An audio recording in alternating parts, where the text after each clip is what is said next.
Hi everyone, it is Kristi. Welcome back. We are going to start our Christmas in July project today, and I've just pulled out a few things that I think I might want to work with. I reserve the right to change my mind. So I pulled out some seam binding. This is the one that's Como, and which it's kind of a beigey color, so I'll probably use that. I'm saving my pink because I'm running low on it. I've got some rhinestone bling here, just the diamond wrap. I've got some white flat back pearls. They're in 3 different sizes. I get these at Walmart. These are from Dollar Tree.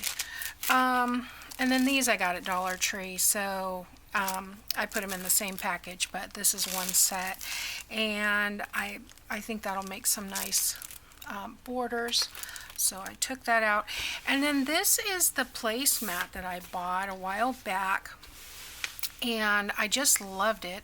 It's the poinsettias, which is funny because this kit, I looked through and I don't think there's any poinsettias in here. If they are, they're not predominant, okay? But the colors are perfect to go with this cover and this kit. So yeah, see, the flowers are the burgundy color, but they're not poinsettias. So anyway, it'll still work.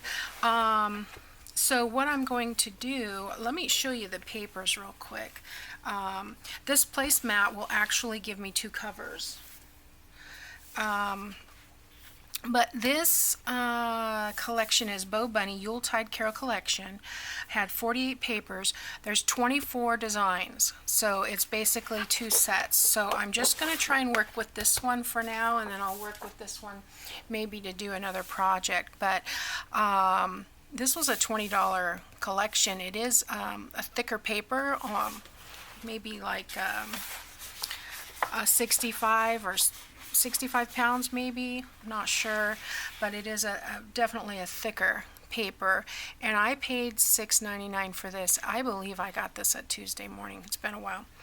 But I'll show you the papers. First of all, I have this beautiful greenery. There's some little candy canes with gold bows, and some horns and different flourishes. I don't know what these white flowers are, but I'm going to be looking into those because I don't think I've ever seen those. Are those chrysanthemums? I don't know. I've never seen those. Then there's this burgundy with the polka dots. There's the countdown. I don't know if you can see all these, but this has the 24-day countdown. There's even an extra one here. There's some stripes. Love the stripes. There are some more polka dots. This one has December 25th, Christmas Day, in the corner. This one is a bunch of, it looks like wood cutout designs. That's what it reminds me of. Very Scandinavian, and the bows are music paper. So I'm going to look through, I have a hymn book here. I'm going to look through that, see if I can find some hymns. Usually, I remember when we used to use a hymnal, there were Christmas hymns in the back of the book. So these are some cut aparts. There's a strip here and here. That'll be nice. And there's some green background. These are not double-sided. They are white on the back. Here's another stripe that's made of all the different pattern papers, so that's kind of cool. Here's the one with the carols, and this one's nice too. I really like this paper. Very wintry looking. Here's a sheet that has tags on it. That'll be fun. So I'll cut those apart tonight while I'm watching TV.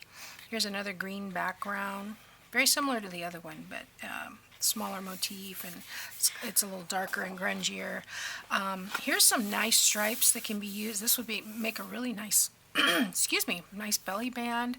And then that's got this little design in the corner. there are branding strips at the top, so we'll see if we can use those. What I may do is take some coffee dyed cutoffs that I have and do these and make some paper ribbon to add to some of the pages. But this cut apart sheet is so cute, and I really like this. I saw somewhere, and I don't remember, oh, I don't remember her name. Shoot, I hope it comes up in my history. Anyway, she did a page where she used an envelope, and it fit into, it was adhered to the page, or you would maybe put it in the signature sideways, and then the journal or the Christmas card, and she used this for the front, and I'm thinking I may borrow that from her because I really liked the way it turned out. Here's another polka dot with different size dots. That's real pretty too. Very similar to the first one. I think it's not as dark, but it's a close-up. I guess this is supposed to be the tree, and this is a lighter version. There's a nice green, dark green, light green background. I just love the greens in this kit. Here's that burgundy. I don't know if you can see, this is a damask pattern. Another stripe. This may be the same as the other one, just not diagonal. Here's a giant dot page. I think that's fun. And you can see the little sheet music pieces through. Very collagey. Nice. Like a second generation of that burgundy. And here's one with just a list of carols.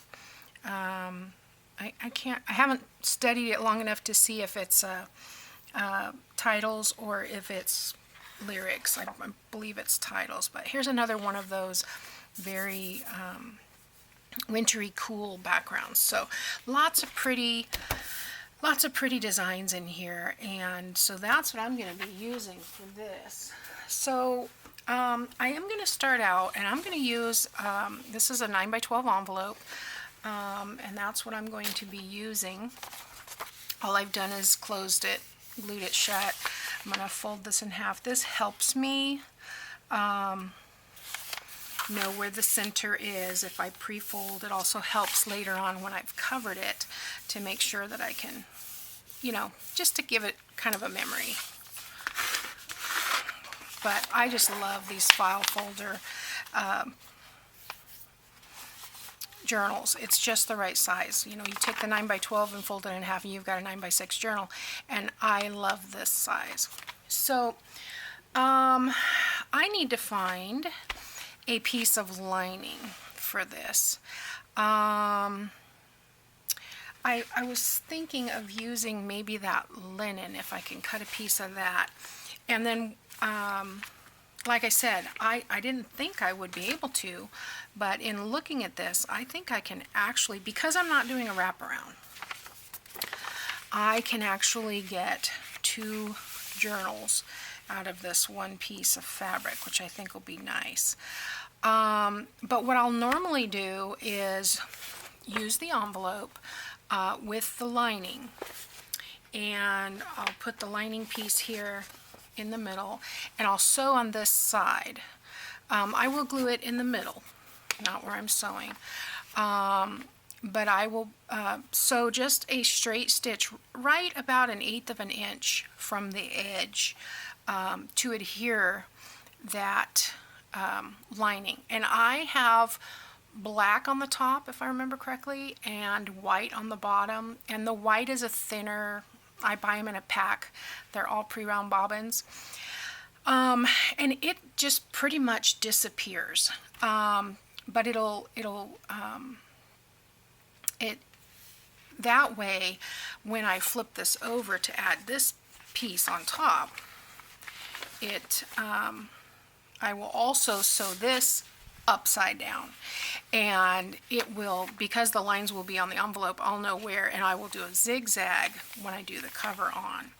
So I will show you that, but I'm going to see if I can find a big enough piece of linen for my inside, because I really like the cover. I don't want to use anything white, and I noticed the last time when I used the drop cloth, it didn't, it was a little thicker than what I wanted, so I don't want to use the drop cloth. So I'm going to get a piece of linen and cut it to size. I'll cut this in half and I'll be right back.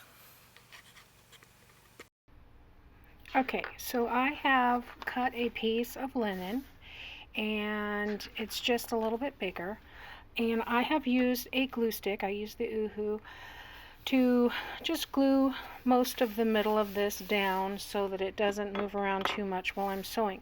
Now I'm going to go to the machine and I'm going to sew a straight stitch very close, maybe 1/8 of an inch away from the edge, all the way around, and I'll be back. Okay guys, I have no idea where I left off. My husband called in between and I just kept going. So let me just tell you what I did. I sewed on the other side of this to attach the lining, so you can see the light color is here on the top. I guess it doesn't even look like a white. It almost looks like a very pale gray. And then I trimmed around that 1/4 of an inch, and I've put the lining here on it. Now, I thought I could get 2 out of this. I couldn't. By the time I took all the trim pieces off, it was off on one side, like a skewed.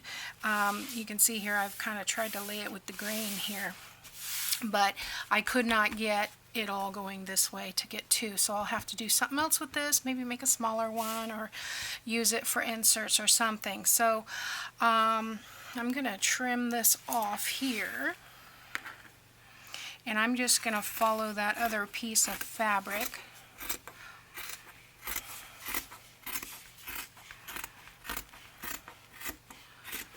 And there may be an easier way to do this, but this is the only way that I've been able to figure out how to do it so that the envelope that's inside, I don't want that to show. So I went, and I said 1/8 of an inch, but it was really like right along the edge, maybe a 1/16 of an inch, because I don't want that orange showing through. And I'm trying not to pull these fibers off because I really don't want them to start peeling away until I get this sewn. So you can see that I wouldn't be able to see on this side if I was sewing around. So that's why I did it this way. So now what I'm going to do is, I'm getting all kinds of stuff all over this linen. I'm going to sew around with a zigzag stitch, and that'll give me a black zigzag stitch all the way around this, and that won't show on this side. And then we'll unravel this goodness and we will have a cover. So let me go sew a zigzag around on this and I'll be back.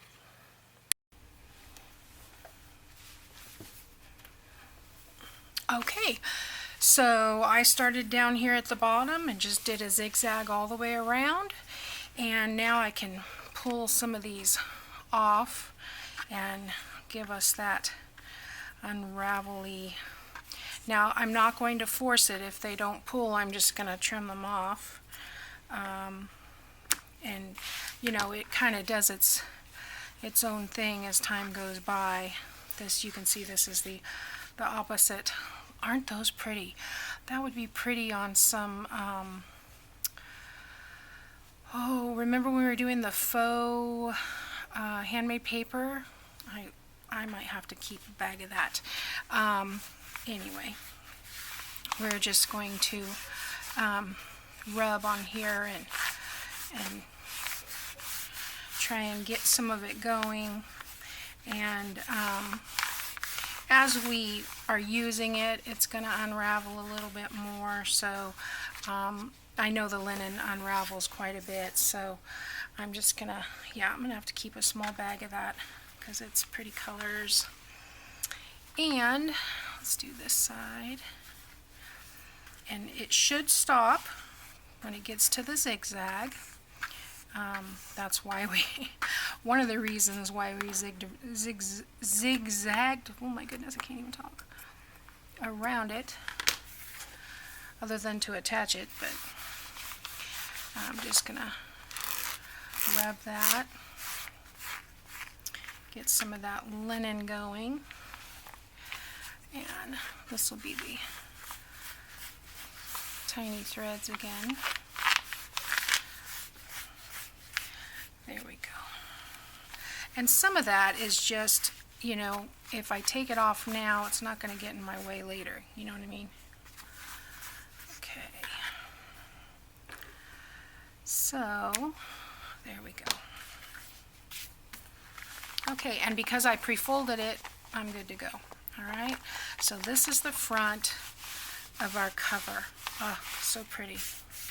Okay, so I'm going to save these because I might use these in the top of a tag or something. I'm just going to stick it over here with my ephemera stuff, and then I'm going to have to get a little tiny bag for this. I might put that in my snippet jar. Okay, so we've got our cover made, and I'm not sure what I'll do on the cover. I'll probably put some, maybe some cheesecloth or lace and a focal point. There's some real pretty ones in here. So let's pick some, let's set the cover aside since that's done.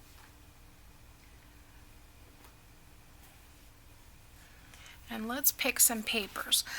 As you know, I usually like to put about 15 to 17 pieces. This will be a one signature journal.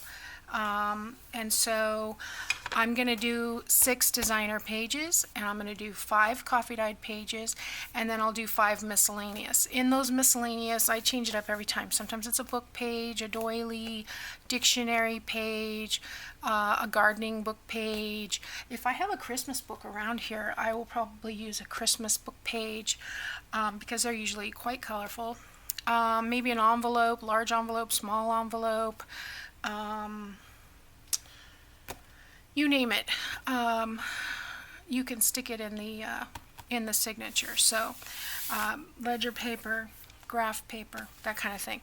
So anyway, let's pick which ones we want for the signature. I'm going to try and pick a directional one. Let's see what I want for the cover first. I just love that page. So I've looked through these. I'm almost thinking the top one would be a good cover page. Maybe I should do it with less thinking and just pull 6. Although I love this one. Which one will go better with the cover? We've got this one, and we've got this one. I think I'm going to go with this one. Okay, so this will be my cover. And then I need a center. Now let's use that other one for the center. Yeah, let's use this one for the center. Okay, and now I need 3 more that are somewhat generic. I know for sure I want that one. And probably a stripe. Let's do the polka dot. And where's that diagonal stripe? Let's do this. There we go. Okay. So we still have a bunch of papers left. So we're going to trim these down. Because the cover is 9 by 12, I'm going to cut these down to 8.5 by 11.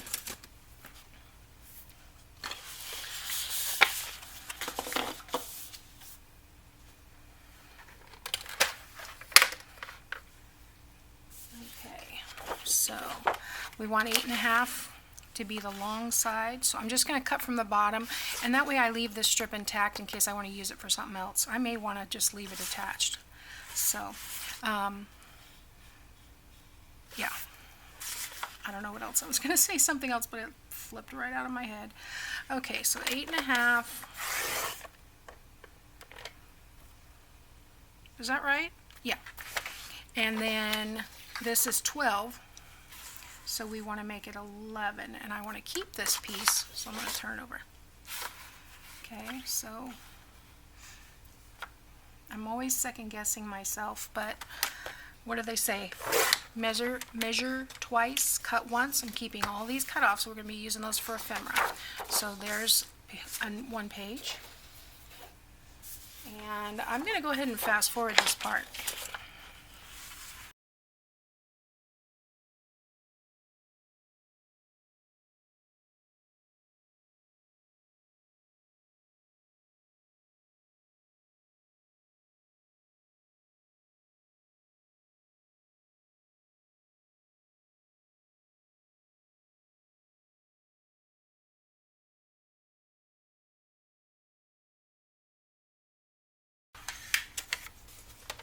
So we want to fold these in half. Which one was the center? I wanted to use the light one for the center.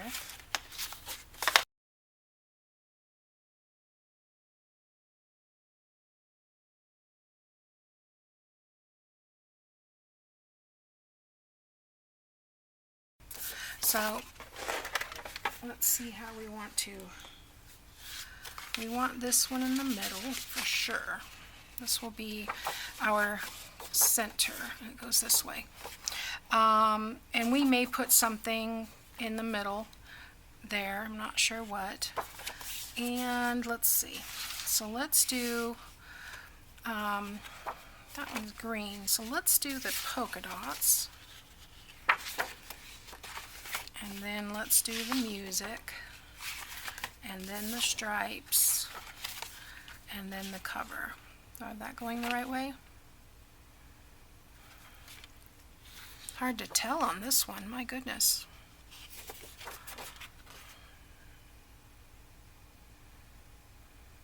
Yeah, that's right side up. That's right side up, okay. Okay, don't mind me. All right, now here's something I don't care for.